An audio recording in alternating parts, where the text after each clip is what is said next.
Welcome, everyone. It's great to see all of you. My name is Fernando Reimers, and it is my great pleasure and privilege to welcome Andria Zafirakou again to Harvard University, this time online. Andria, it's so great to see you. How are you?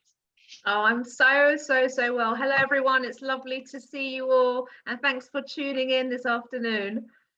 So the first time that we welcomed Andria here at the Graduate School of Education was in 2018, the very same year you had received the Global Teacher Prize.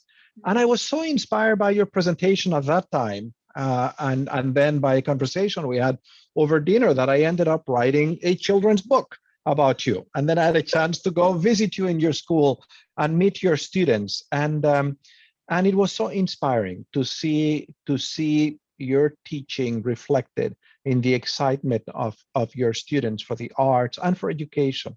And so it's so good that we're welcoming you again today, which is the day before Teachers' Day in Mexico and in Colombia, and to celebrate the publication of this wonderful book, which I hope everyone listening is going to take the time to read. Those who can teach. It's a beautiful, it's an engaging, it's an insightful book, Andria. Thank you so much for writing it. So what do you hope the book achieves? What do you hope it accomplishes? Well, first of all, happy Teachers' Day Eve to all who are celebrating tomorrow. But to answer your question, Fernando, it's so lovely to see you again. I want the world to see the realities of what teaching in an inner city UK school is really like, the good, the bad, and the ugly, and to see the realities of the classroom, the realities that teachers have faced, our young people, the challenges which they have, how they overcome it. And I think for me, most importantly, is that the mechanism, the tools that we help them overcome, and that's in my case, the power of the arts. Phenomenal. I think I certainly got that from the book. Now, the book begins in a way that is so engaging, because you begin with these vignettes of your students, and in that way, through the stories of your students, you tell us what it's like to be a teacher in the Alperton Community School, and you take us through the lives of several of your former students, Alvaro, Mohammed Abdul, Chris, Liam, Alex, Binal, and through them, you show us the opportunities and the challenges that teachers face to make a difference in the lives of their students. You also share some of the very difficult circumstances in which these students live, the result of the poverty in which they live, and from the fact that they're immigrants in a low-income community. Can you talk for us about what are some of those challenges and about what they mean for teachers like you and like your colleagues? I think the biggest challenge that I think I remember facing when I first came to my school was, number one, behavior. So the fact that it was pretty tough and it was pretty wild, but a lot of that came by the lack of expectations, not having high expectations with the young people in your classroom, and the culture wasn't. It wasn't a community. I was attending a community school, but it didn't feel like a community. There were pockets of this nationality, pockets of that nationality, pockets of this nationality, and it just wasn't merging. So communication was a huge, big challenge, and that was evident through trying to speak to the young people and also ask, getting them to understand us and trying to listen to us. But the other massive challenge, which became so apparent, was poverty, and how poverty meant lack of food, hunger, lack of materials, hygiene, neglect, all the different types of child protection cases. So things which I've never seen, or I could never see, were just so blatant now. We're up close and personal in front of me. So I think that's some of the challenges which initially as a teacher I faced in my particular school, in my environment. And of course, you remind us several times that the people who are making decisions about the schools, decisions that impact the work of teachers, can lack such knowledge about those very simple things that you're talking about, that a child may only have one pair of shoes in terrible conditions, and because of that, they can't do sports and so on. Anyway, one of the themes that runs throughout the book, and obviously through your career, is about the power of education in the arts, but also in the book, it's about the many hurdles that arts education faces in schools that seem to have a singular obsession with instruction in a narrow set of 2 or 3 domains, usually literacy, math, and science. Can you say more about why you think education in the arts matters, especially to disadvantaged students? And also to students who have now, we've picked up through COVID, that are having increased mental health problems. And I think the biggest light that I think it shines is that it's inclusive. Absolutely every child can within the arts. We can find the right media for them, we can find the right tool for them. They will produce something, an object, an outcome that is unique to them, is their identity, which doesn't resemble like anything else any other child has done. And that's precious. That ownership of having of creating is very powerful to a young person. But not only just that, I think it's, for me, what I've noticed is the power of communication that the arts can bring. The fact that sometimes I'm looking at a piece of artwork and I'm in my mind, I'm ripping it to pieces. What are they telling me? What are they saying? How are they feeling? Why did they do that? Wow, where has that come from? That's come from out the blue. I need to go back and check on that and investigate. And I think this is what has come to light, the fact that the language and the power of language and communication that comes through artwork and exists in the art rooms, be it the art and design room, visual arts, or music or drama, is powerful. It's there. I just don't get it, Fernando. I don't understand why there is a very kind of narrow-minded approach to education, which just excludes this very obvious, very blatant approach to education. Yeah. I had heard you talk before about these, and I had thought about the inclusive nature of the arts, but it was only when I read your book that it became so vivid. I mean, there's this story of this kid, I think Alvaro, right, who comes to your school and he's mute, selectively mute. He doesn't speak, and people know he's had trauma and they don't know the details. And you want to tell his story and what you learn about that. It's such a powerful story. Sure. I think it's the one who does the little drawing who ends up doing amazing Picasso. I think it's Alvaro, right? Oh no, that's Alex. So Or maybe it's Alex. Maybe it's the one who does the Picasso and who finally is recognized by you because he does a wonderful piece of art, and all of a sudden he engages, right? So this child, he's the child that when you look at your register or your roll call every single year, you see his name and you freak out. You're like, oh my God, I'm teaching him, because how can I put it? He does suffer. He's got absolutely a huge list of social problems at home, as well as having special needs problems. But he's a very aggressive, angry young person. He's severely dyslexic and spends most of his time being sent outside the classroom, arguing with pupils, throwing things around the classroom. And I've always thought that mainstream for him was quite a challenge. It was a challenge. So bearing that in mind and having that, oh my God, I'm teaching, I've got him. You just get on with it. And I think this is why the power of the art room is so transformational. So it was a year 8. So year 8s are 12-year-olds, 12, 13-year-olds in the UK. And we were doing a project on self-portraiture. And I always like to bring Picasso into the lessons because students can connect with him because of his simplistic approach. Before we were midway through this project where the students were designing their own cubist self-portrait, And normally at the start of every lesson, I collect the artwork and I just do a mini critique and I say, okay, so whose is this work? Right, so what can we now move on to? What can the student do here? And my students will normally say, Miss, I really like the colour, but he has to work on the background, or Miss, she's done it, she's made it really small, why doesn't she enlarge it? So all these comments normally are thrown around the classroom. So I picked up this sheet of paper and there was no name on the back, and the first thing I did was, oh, how many times have I told you people to put your names on your work anyway? So let's critique. And all I was hearing when I was looking at this work was positive comments. Miss, look at the way they've mixed the black paint, it's so rich. Miss, look at the way they've applied the paint, it's absolutely accurate, they followed the lines, it's really carefully done.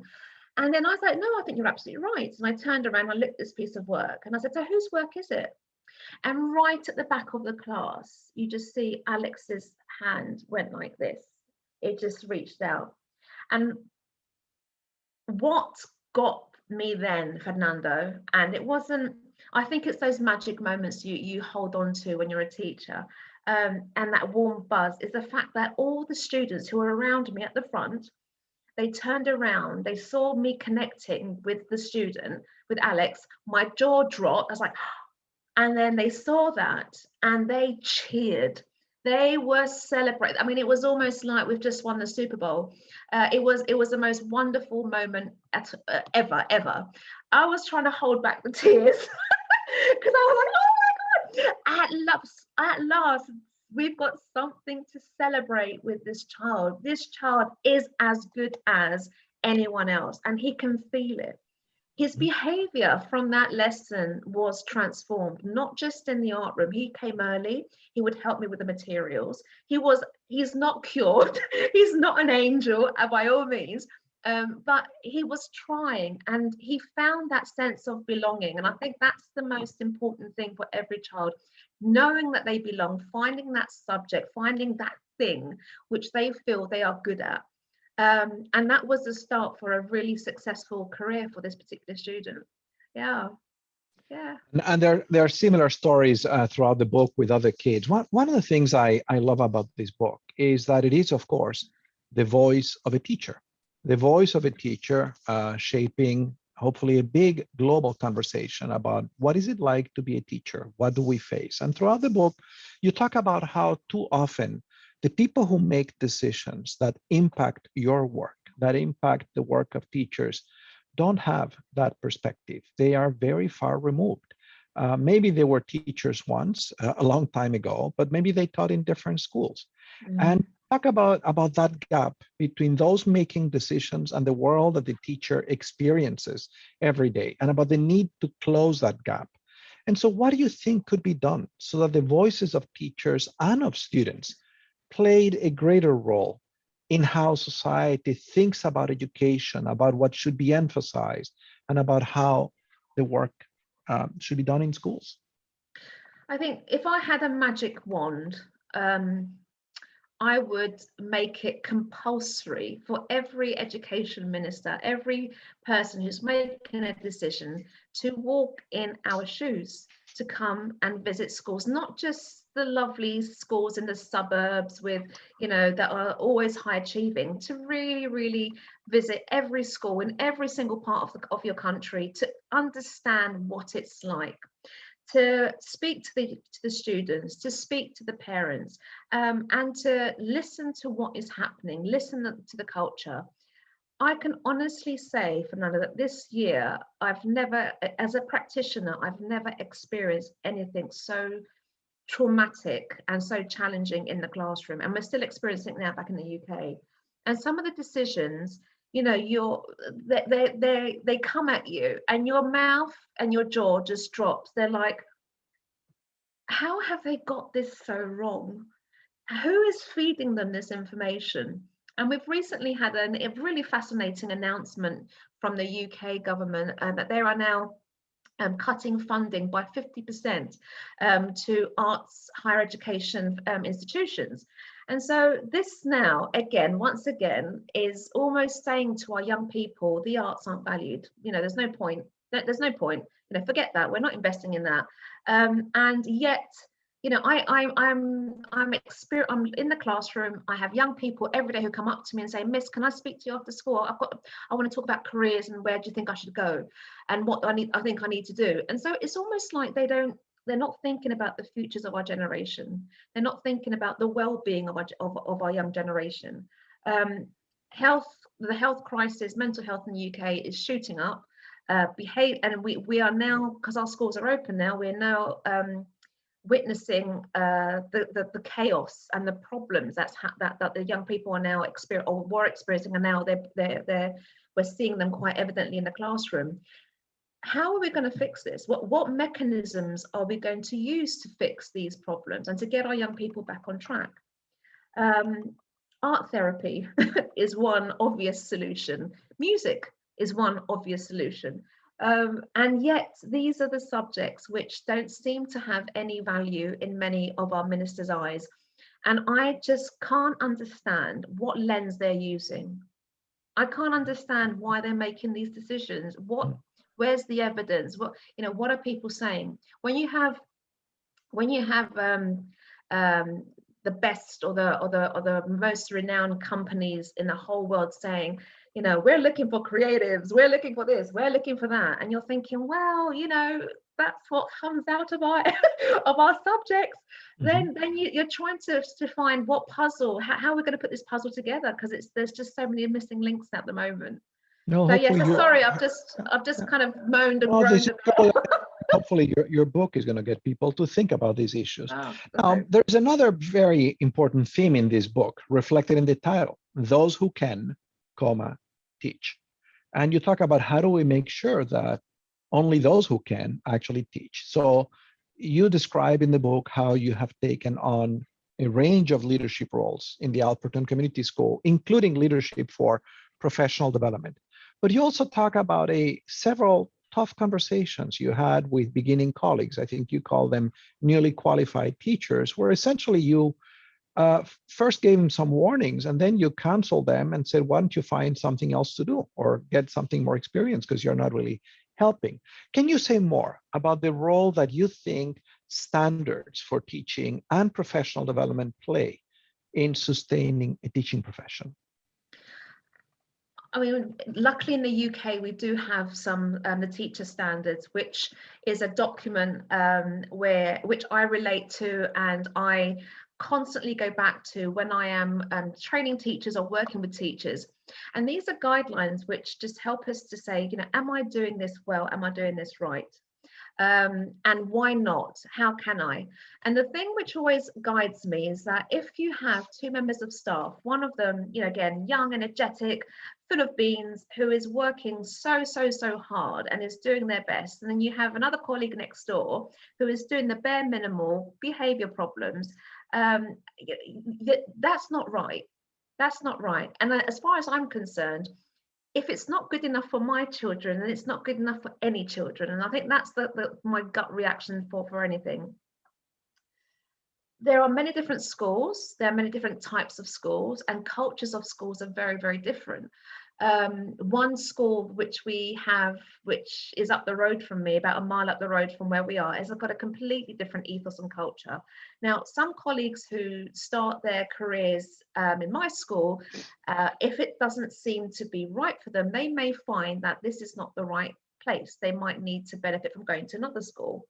But I do think that we are accountable. I do think there needs to be some accountability in terms of teaching and the standards that we teach, because we're not just sharing information. We're role models. We are people. We are sometimes the adult, the best adult which they have in their life. So if we're setting the standard, if we're the people who are suggesting this is how it should be done, then we've got to make sure we've got the right people in front of our young people. Now, I'm not saying that everyone has got to do the same thing. I'm completely the opposite about that. But I just think that we all need to be singing using the same hymn sheet, but using probably different tones, if I can use that metaphor, and different sounds. So I do think quality is vital. And if we don't have the quality right, then that gives people the opportunity to criticize and to degrade our profession. So it's just making sure we get that standard always high. Yeah, yeah. Andrea, when I visited your school, one of the things that struck me was the great diversity, racial, religious diversity, cultural diversity. I mean, it's visible. It's visible in the school. And in reading the book, I realized that you yourself grew up as a child of two cultures. As the daughter of immigrants from Greek and Cypriot to London, you grew up in two cultures, navigating two cultures. And so, as I was reflecting on the diversity in your school and the diversity you experienced growing up, it made me think of a former Harvard professor, W.E.B. Du Bois, who created the term double consciousness to refer to the experience of African Americans. And I'm going to quote from a very famous essay in which he describes, and then I'm going to ask you to reflect on that concept and how it connects to your experience. So, in the words of Du Bois, and I'm quoting, he describes double consciousness as a peculiar sensation, the sense of always looking at oneself through the eyes of others, of measuring one's soul by the tape of a world that looks on in an amused contempt and pity. One ever feels his two-ness, an American, a Negro, two souls, two thoughts, two unreconciled strivings, two warring ideals in one dark body, whose dogged strength alone keeps it from being torn asunder. And so, does this term double consciousness resonate with your experience? And obviously, you develop a very clear voice, a very clear sense of self, of purpose, enormous efficacy and accomplishment. So, what is it in your education that helped you develop that agency? And how do you think that schools like Alperton, with great cultural diversity, can do the same for your students? Well, that's a fascinating question. I love that double consciousness. I think I can resonate with that in a powerful way. And I think it's the ability to feel and to see, and to have, really see what's taking place, really see what's out there, really see who you're working with. I've been quite blessed, and I've my parents, when they came to the country with my grandparents, it was quite challenging for them, and to be able to communicate was always a barrier. And I can see that with our young people, it's very familiar with me. So I think the familiarity is the thing which connects me to this particular teaching world, which I've really enjoyed and thrived in. But also the awareness of the struggles and the anxiety which they may have, and the barriers of trying to not just survive but thrive in these types of institutions. And schools are scary places, right? Schools are really, really challenging, and especially now. And you all may, in the UK we have uniforms, so okay, you do look the same, but underneath each layer of fabric, that child there is different, is unique, and we have got to appreciate that the difference and being different is a fantastic thing. Yeah. So on difference, I know that you are teaching your students that there is strength in that difference, that it is a good thing. But you also talk about the challenges. For example, there is this story of this child who is being recruited by a white supremacist group, right? And you talk about how some of those groups are preying on your students and the gangs that bring hate-based violence to school and to the after schools. Can you say more about the roots of this intolerance, of racism, of bigotry, and about the role that you see for teachers in addressing that? I mean, now more than ever, do we as practitioners need to, be aware of our unconscious bias, aware of diversity, because what happens, and I think I've experienced this from my background. What happens when a family does migrate to a new country? They hold on to their beliefs and their cultures powerfully. They don't want to let things go because they're frightened of difference. They don't want their children to be different, in one sense of the word. So because of that, whatever is different is wrong. And although it sounds very ugly, we're still experiencing that. Even this week, I've had to deal with a horrible case, which again, when you're speaking to the student, for them it feels very natural to say things like this or to act that way, because that's what they're learning from home. So we have a battle on our hands. A young person is torn. Their teachers are telling them one thing, their home is telling them another. Who is right? So I think it's about drip feeding and having the same language across the school, having the same attitude across the school, so that hopefully the child will be able to then, when they are being influenced by negativity through outside the school and through their wherever they're hanging out, they're able to make a decision which is the right one, which is one that's guided by their values as well.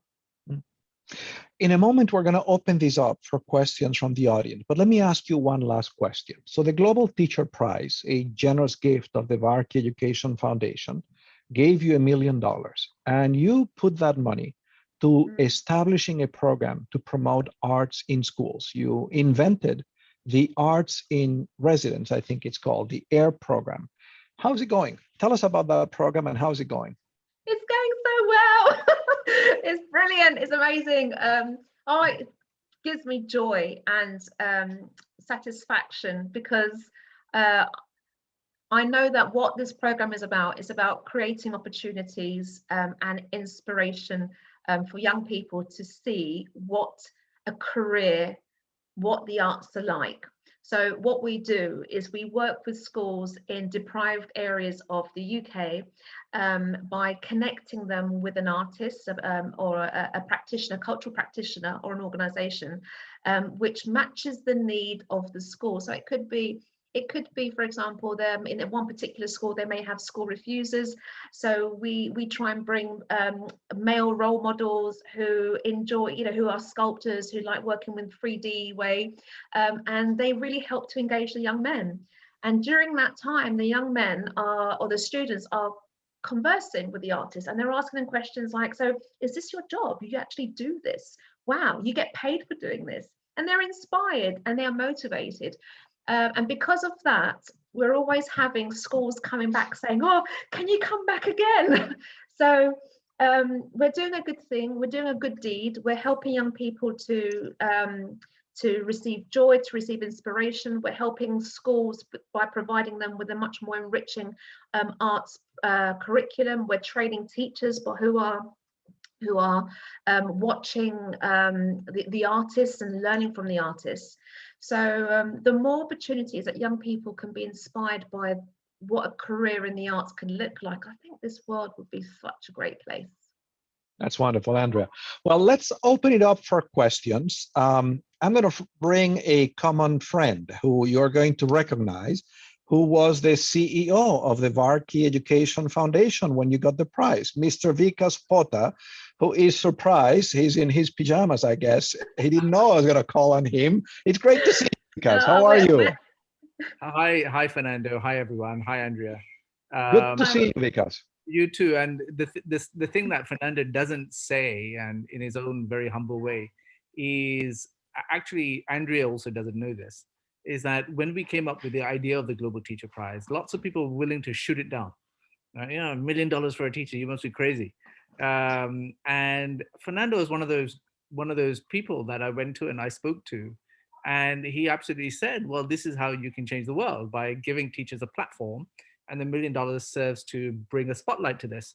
And what Andrea has done since then, and I has been very closely involved in her journey, was from the moment she won the prize to the British government actually being really scared, for what damage she could make, and so the trouble that she could make for them, because they're so anti-arts education. It's been quite something to see. So her influence has been massively outsized, in the sense that she's been a high achiever in that sense. And so I just wanted to say thank you to Fernando for being there every step of the way. And this really wouldn't have happened and without friends like him who had encouraged us. So Fernando, thank you so much. And and Andrea is on this journey, and your book is fabulous. Obviously, I've read it. In fact, I think I've got 5 copies sitting at home. You're the one. You're the one who's. Yeah, and like I would encourage everyone to read it. I think it's a fabulous read. It gives you great insight into what teaching is and what it isn't. That's wonderful. Thank you so much, Vikas. I'm going to call on one of my students who's here, Catherine Pitcher. I hope you're ready for us, Catherine, because I'm going to spotlight you just now. There you go. Oh, thank you. Good morning. It was so lovely to hear about your book. And I noticed that you mentioned some of the tensions in society and the way that you've handled those in your classroom. And I'm curious kind of what you think the role of the arts is in bringing awareness to systemic issues, both externally and maybe the way that they can play out inside of ourselves. And then how does arts education fit into that greater picture? Oh, Catherine, fantastic question. And I love your top there. Great advert. That's cool. For me, I think it's going back to the communication question, the theme that we were discussing earlier. It's visual literacy. It's the fact that you can have a piece of artwork from any genre, any period in time, and then be able to really try to see what is going on, ask those questions, and to challenge the young people.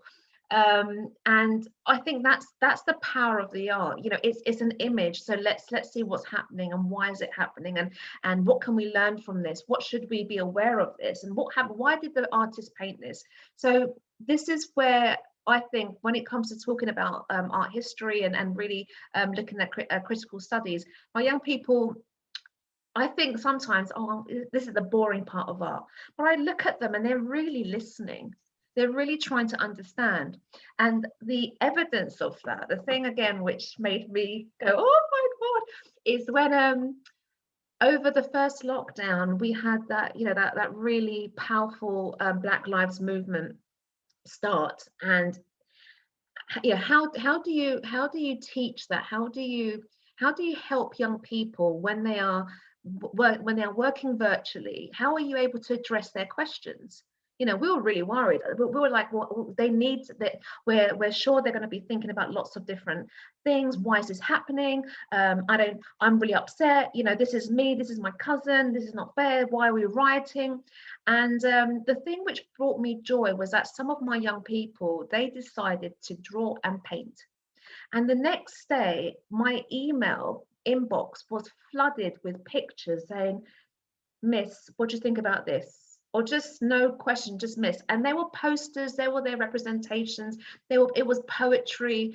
And honestly, it was such an honor to see how they were addressing and how they were responding to this huge, huge movement, very powerful movement in their lifetime, through this visual way. Thank you. Let me bring in a dear former student, Magda Yoshi, who's joining us, I think also from London. Is that right? That's right, Fernando. Yes, thank you very much for hosting this event. And Andrea, it's lovely to see you again. Likewise. Fantastic to be a part of this event. I had the pleasure of helping to coordinate an event involving Andrea back, I think about a year ago, hosted by the place that I work for, which is UWC Atlantic, a school located in the UK. It's great to be a part of this and to be a part of the international education policy family. I think that the question that I have and the issue that strikes me the most, having heard you speak before and also having heard you talk about this today, is the challenges of modern teaching. I remember you vividly described some of the instances of your own working day as part of the panel, and I'm afraid I haven't yet read the book, but I very much looking forward to doing so, which I'm sure talks more about this. But based on your experience, especially in the arts education sector, I was wondering if you have any particular observations as to how a modern teacher can cope with the amount of pressures and challenges that today's education brings upon us. I work with a lot of teaching staff myself, and obviously I'm fully aware, especially with the current pandemic, what pressures day to day that creates. So I would be curious to hear about that, and especially over the past year, since I haven't, I heard you speak about a year ago. It would be interesting to find out how things may have changed, hopefully for the better, since the time of the panel. Thank you very much.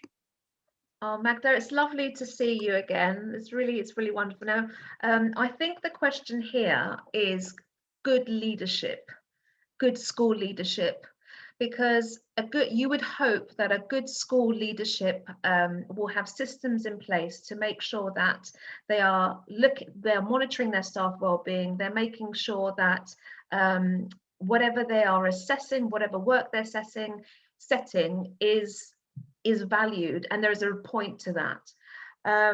That unfortunately is not always the case, and as a result of that, we can see that there are so many excellent professionals that are leaving the profession. What can we do? I think it's, this whole reset or time to stop. This is a fantastic opportunity to strip everything that is nonsense back. Why are we doing this? What's the point of this? Will our young people really benefit from this if we carry on assessing this way? What's the point of assessing a 12-year-old? What's the point of assessing a 9-year-old? So it's really making a valued argument now, because I think our eyes have been opened to technology. The way of working has changed significantly. There's blended learning now in schools, so teachers can be working remotely or physically, as it were. So there's different systems. I'm not sure I can answer the question how to get the balance right. I've never been the person who has ever got the balance right, if I'm to be completely honest. I find that when I love something, time goes by, and I love doing it, so it's not a job. And I think teaching has always been like that. However, what I am seeing now, in terms of the pressures of having to mark and the huge weight of workload that especially the UK teachers with cancellation of assessments, that we're going to have to do it all. I'm just worried that come July, we don't have anyone resigning. To be honest with you, I'm really worried about the profession. I'm very much worried, especially when there's never ever any good news. There's never any praise, there's never any congratulations. It just seems to be always, well done, you've reached that hurdle, now it's the next one, now it's the next challenge. So yeah, it's a really tough profession, and I'm not sure if I'm being the best advocate at the moment, but we need to keep an eye on it. Really, we need to make sure that we're keeping an eye on our teachers. Thanks, Magda, for that great question. Let me now invite Patricia Vasquez, who's a current student in the program and a former Secretary of Education of the state of Puebla in Mexico. Over to you, Patricia. Thanks a lot, Professor. Hi, Andra. I had the great pleasure to meet you when we organized the Global Online Learning Alliance, the famous GOLA. Months ago. Yes. So you were talking to ministers of education all over the world. So thanks a lot for that, because it's what we wanted to do then was to bring a teacher, obviously a great teacher, to talk to the ministers of education. So thanks a lot for that. And I follow you, and congratulations for all the things that you do. But I want to ask you, on the role in which I was just right now doing next to my daughter, which I completely agree that the teaching and the teaching is process is undervalued by families. And I think that's something that happened with the pandemic, is how the families have recognized and revalued the role of teachers. So how to link or to build a narrative between arts, families, the perspective and the future of education. I am convinced that arts is and should be a language that should connect to other many subjects, and it's a core element in any learning processes. But I think that we're missing part of the conversation because we're not bringing families in that conversations. So what will you say to the families all over the world? I know this is more in a teaching process, but to the families that are out there, what could be your message? So, Patricia, it's first of all lovely to speak to you again. And I'm loving the fact that you said that the arts should be core, because you are right. They are the absolute foundation of all learning that takes place. Now, what we have seen over the pandemic is that, especially what we've seen in the UK, is that the sales of art supplies went straight through the roof, because parents wanted to be, they didn't want their children to be watching a screen, and they didn't want them to be online the whole time. So they went out and they were getting paints and all different types of clays, and they were just playing and being joyful. There were lots of competitions. There was lots of movements in terms of putting your artwork in the front of on your window to celebrate. So things like this were taking place, and it brought families together. They got through it. Many organisations, so the Arts Council in the UK, they supplied lots and lots of different packs, free packs, which they gave to I'll say the food banks, so that families would go and collect food and also have art packs. So again, the recognition there that art will help the young people get through the most horrible, challenging times of their life. So we've got that. So we know it's important, we know it works.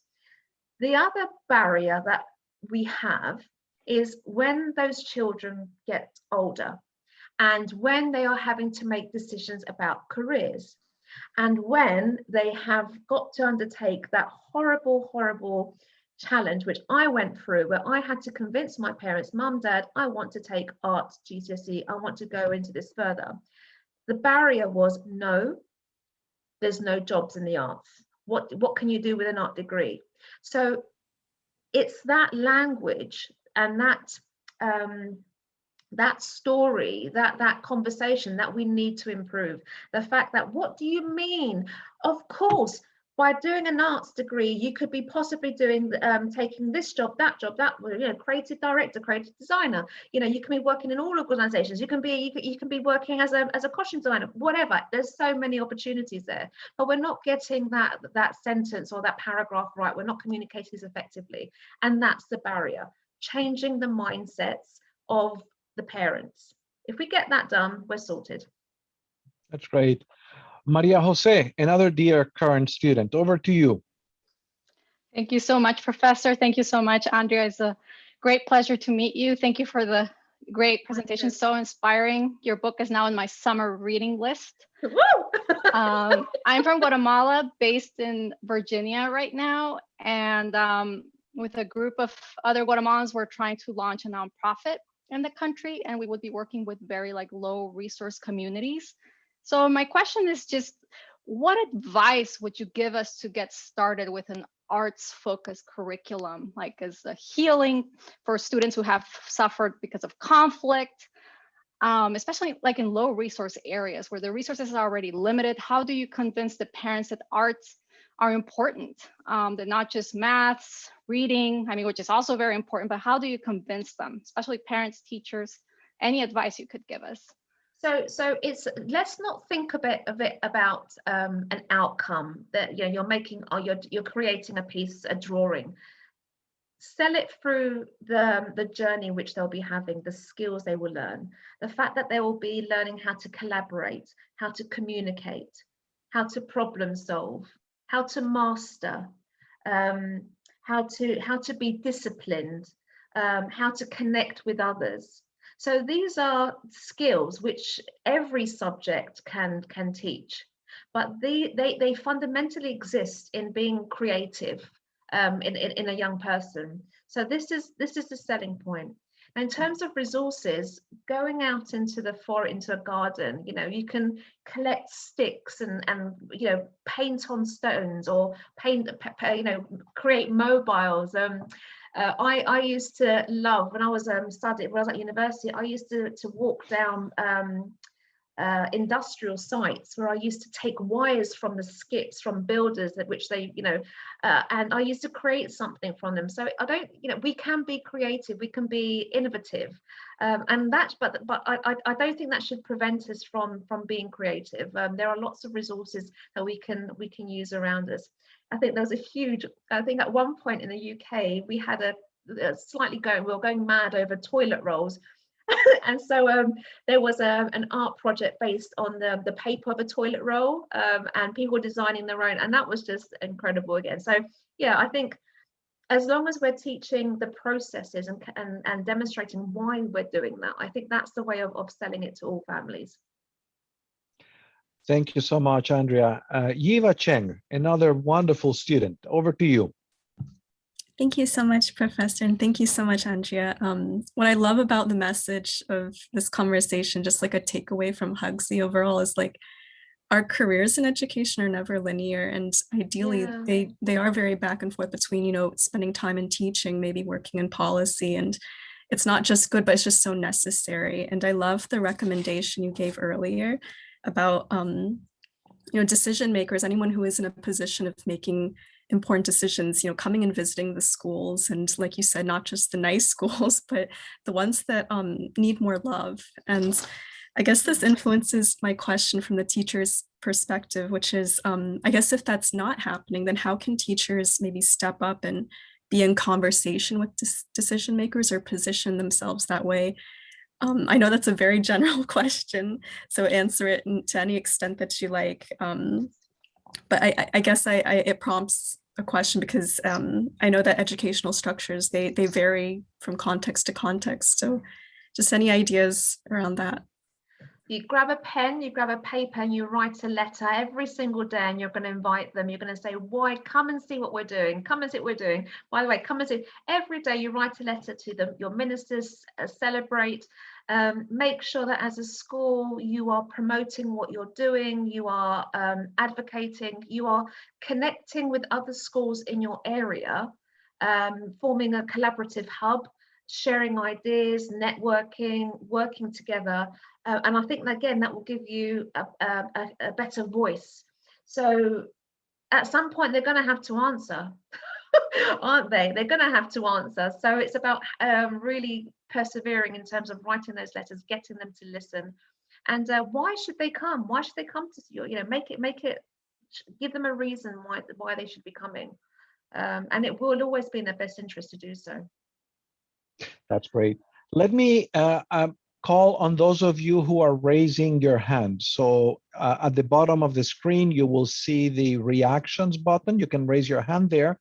Lucia, you had raised your hand. Over to you. Are you still here? Yes, hello? Go ahead. Yes, we can hear you. Okay, lovely. My name is Lucia Constantino, and I am joining you from Cyprus. Oh, that's wonderful. That's wonderful. Yasu, Lucia. Yasu, Andrea, lovely to see you again. I am a School of Education alumni, so I'm delighted to be in your company. Thank you, Professor Reimers, for organizing this. It's a lovely idea. I had the honor and pleasure of meeting Andrea, both here in Cyprus, where she gave a wonderful presentation to people and inspired everyone around arts, and in the UK, where I was serving under the Cyprus Educational Mission in the UK. So my question to you is this: the pandemic has influenced kids around the globe immensely. And I wanted to hear how you saw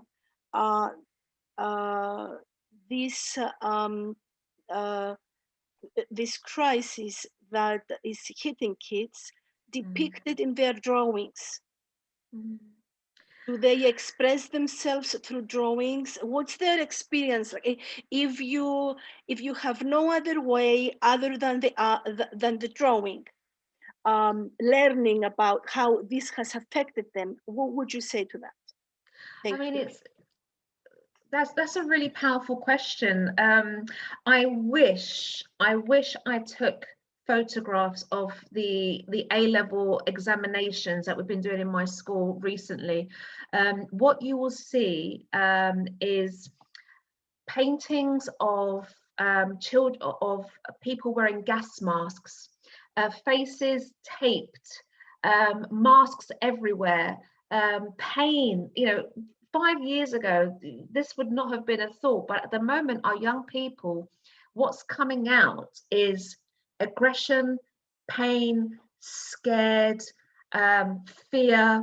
So I think this is why I think that the mental health problems that we will be picking up are going to be huge. Absolutely. We're just touching them now, but they're going to be huge. I mean, I also do lots of coaching, and I'm more and more young people are coming to me because they're attending university and but they're not attending university because they're isolated. They're not in the virtual world. And they're not making friends, that they're feeling left out, they're feeling isolated. So this is going to add, all of this is going to add to who they're going to be and what they think they can do in the future. So I have seen it through the artwork that what's on their mind is complex. It's fear. It's a direct impact of what's happening on the news at the moment. And it is worrying me, but the best thing is that they are portraying it in their art. When they're portraying it in their art, we can see it and we can pick that up. That's great. Thank you. Let me now call on one of our students, Constance Gist, a student in the Education Policy and Management program. Constance, over to you. Thank you, Dr. Reimers, and thank you, Andria. First, I really am enjoying this a lot. I really am a big proponent of positive imagery and the fact that how it can move a person, a student, a movement. You mentioned the Black Lives Matter movement. We are having a conference coming up, and one of the members in our conference will be talking about how to actually use the hip hop arts to express views, opinions, feelings, and also touching on what you touched on earlier, the disconnect between using arts as a profession, because so many of our parents say, don't go that route, right? So when you put art and education together, the two professions that don't get enough credit, then what? So to those thoughts, I'm asking you, what is going on in the area of cross-cultural connections? Are we using arts in cross-disciplinary ways to highlight its importance, no matter what a student is studying?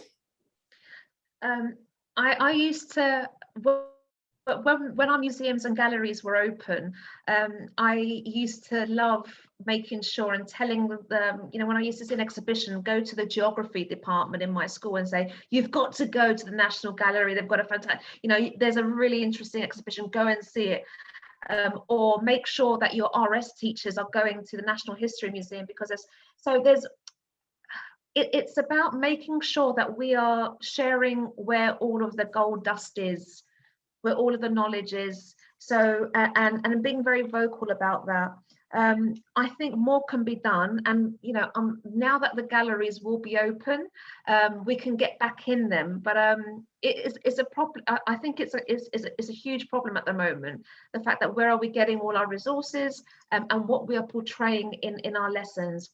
For me, I just believe that what we should be teaching our young people, and this goes about, again looking at decolonizing the curriculum and through diversity again, is making sure that whatever you're teaching, the young people have got to see themselves represented. They've got to see their culture represented and their identity represented. Thank you, Constance. Thank you, Andrea.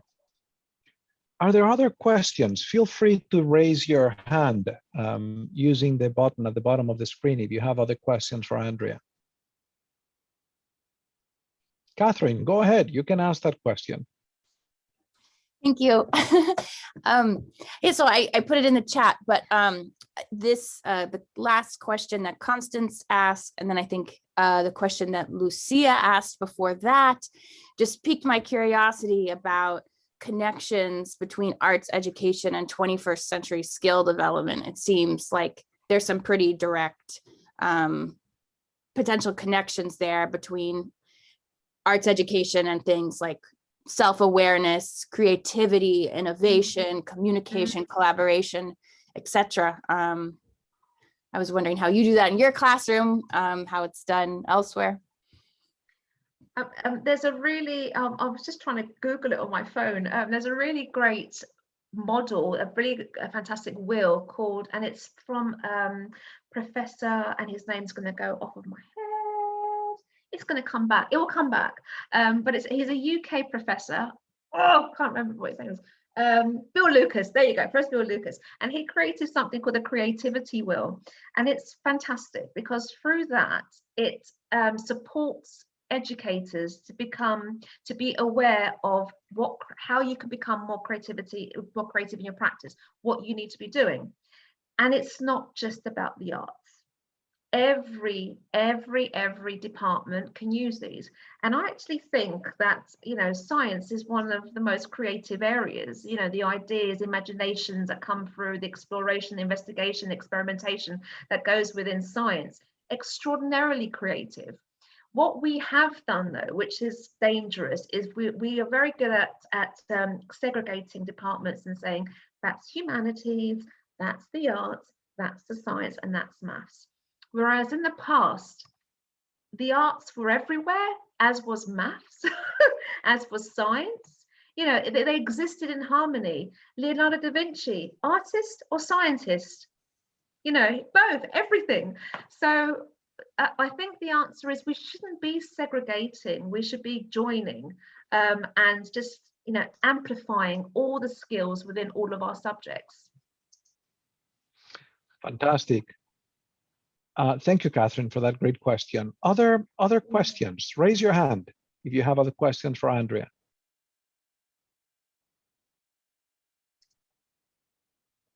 While people think of a question, Andrea, is there something else you'd like to say? These are really good questions. Fantastic questions. My gosh, you teach well, sir. Gosh, your students they're fantastic. God, they put me through the meal today. I think one of the areas that we've not mentioned is the role of technology and young people, and possibly what the direction is now. In that part of my house, right in the corner, you can't see her, but I have my daughter's there sitting on the couch. It's 6 o'clock now on a Friday evening. She's finished school. Would love to say hello to her. No. She's Ree, come over for a second. She's are you designing? Have you got your iPad? Come over. She has, over lockdown, she's 10 years old. She's in the primary school, and over lockdown she has flourished in art, but through her device. So I think this is something that we need to come say hello to these lovely people. So nice to meet you. How are you? Yeah. Great to see you. Yeah, and I don't know if it's reflecting really badly, but she's it's not a great no, it's not on. But she has self-taught herself how to use Procreate. And as we know that our young people now, where do they go to learn? YouTube is where they learn. The first thing they do is they go to YouTube. So she has learned how to use Procreate. She will be far better than her mother will ever be on things like this, on devices. And I think this is what is so exciting. The fact that there's now a new language of arts and explorations, which our young people are just self-navigating, self-exploring and finding their way. And we need to not knock this down, but to pay attention, really pay attention, because at the end of the day, they're going to be, their jobs, as we know, will not be what is currently available now. There'll be other things. So it's about motivating her and, you know, encouraging them to complete. So there you go. So it's quite exciting to see where technology will take us. That's great. Do we have other questions for Andria?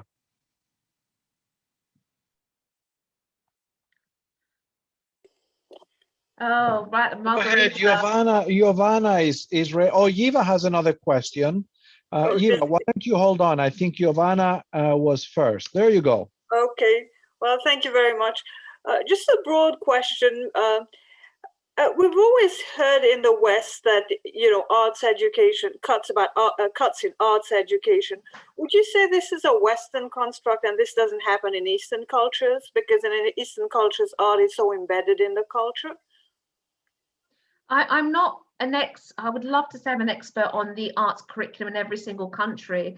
I think I know colleagues in the States have felt it, and I know that colleagues in the UK where it's painful.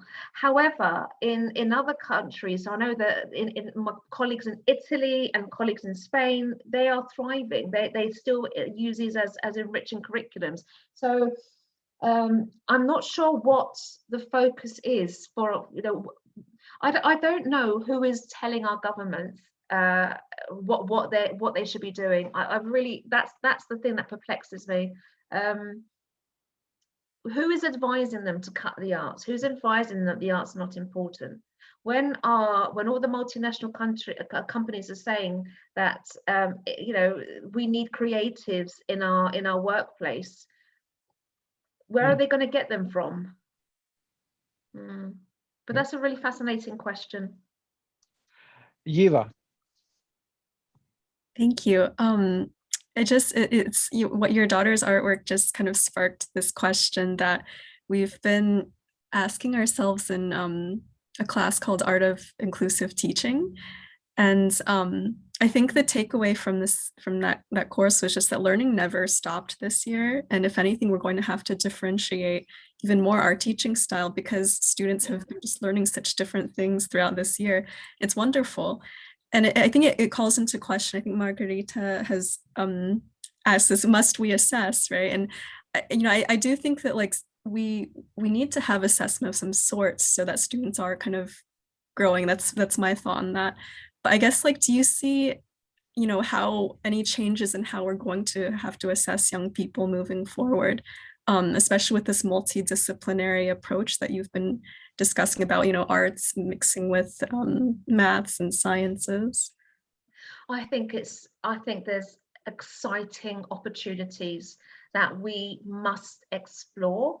I think, you know, I think there needs to be more faith and trust in educators to be making decisions and to be, you know, to be valued in terms of what they are assessing and how they're assessing is correct. You know, we've studied a long time. We're able to grade a piece of work and to know it's been moderated and it's the correct grade. But my challenge is that I think there is a lack of trust. Where I do not want to ever go again is what's happened 2 or 3 years ago, whereby many of our young people, especially the high school ages, so 16 to 17, they were sitting 30 examinations in the space of 3 weeks.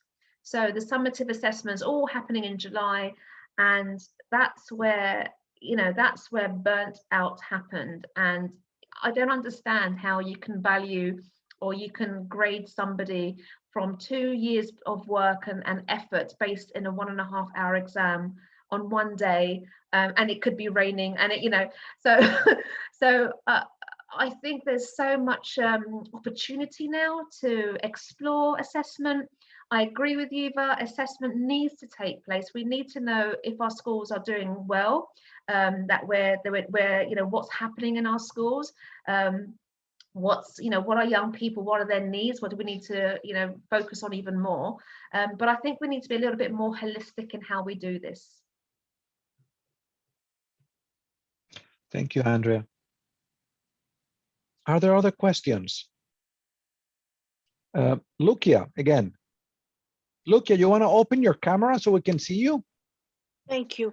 I'm afraid not. I'm in my pajamas. Oh, there you go. That's fine. Okay. Go ahead. Another time. Okay. If there's still time for one more question. Absolutely. Go ahead. Yes. I would like to hear a bit about Philomena's teachers. All right. What brought about that book? I'm sure it's fascinating. I'm looking forward to reading it. What brought about that book? What inspired it?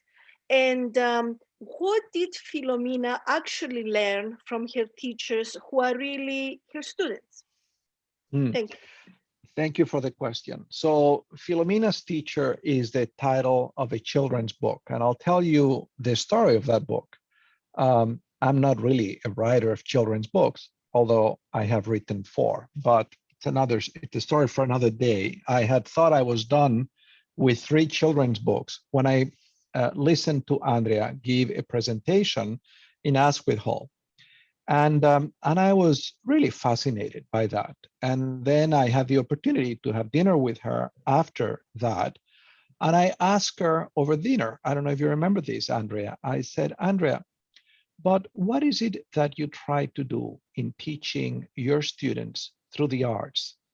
And she said, it's very simple. My students come from many different backgrounds. Some of them are not fluent in English. I try to make it possible for them to express themselves through the arts so their classmates can recognize the humanity in these children. And I thought that was amazing. That idea kept resonating the entire night. I came home thinking, I have to write about this. This is such a beautiful idea, that the reason you teach arts is to allow a person the opportunity to share their humanity in a way that doesn't require words. And so that's what inspired that story. I couldn't write it right away because it was the middle of the semester, but as soon as I could, of course, I asked Andrea for permission. And I did write this story. I shared a draft of the story with her. And then after I wrote it, I had a chance, I did want to visit Andrea in her school. And I had a chance to visit her and her students and not only appreciate their art, but also talk about this story. I mean, the story is told very much like Andrea wrote her book, through the stories of 3 of her students. And it's through that you see Andrea. So that's the story of how it came to be. But anyway, yeah. Are there other questions for Andrea? And we must say that Philomena also went on many other travels. She's picked up quite a few adventures, and they're wonderful, wonderful stories as well. Thank you, Andrea. Andrea, this has been a wonderful conversation. I'm so grateful that you made the time to visit us again, and I hope this is just the second time. There will be other times, but I really want to thank you for having taken the time. I appreciate how much good reflection. I was discussing this book with my wife, who's also a professor and who's now keen to read it. And she's a professor of education and she prepares teachers. And I said, I think every teacher in preparation should read this book because it is a very good example of reflective practice, of not only reflecting on a practice, but actually dissecting it and analyzing it and asking what's behind this. So I'm hoping that schools of education will pick up the book and will assign it. It would make for a wonderful beginning of the semester book conversation among students and faculty. It's a very deep book, but it's written in a very accessible way. It's written in a way that I couldn't put it down. When I started reading it, I just kept reading, and it reads like a story. It's a wonderful story. So thank you so much for writing it, Andrea. It's beautiful. No, I'm so on. I can't say how honored I am with the words you just said. I actually have goosebumps. Thank you. I'm very grateful for that feedback, and I'm just really grateful for inviting me here to talk to your wonderful people in your world about about the best profession in the world, the absolute best profession in the world, and what it's been like. So thank you so much, Professor. It's been an honor, absolute honor. Well, the honor is ours. Thank you for what you do, Andrea, and thank you for inspiring us. And thank you all so much for joining us. Have a wonderful weekend. Stay healthy. Bye, everyone. Thank you so much, Peter, for your great help. Thank you.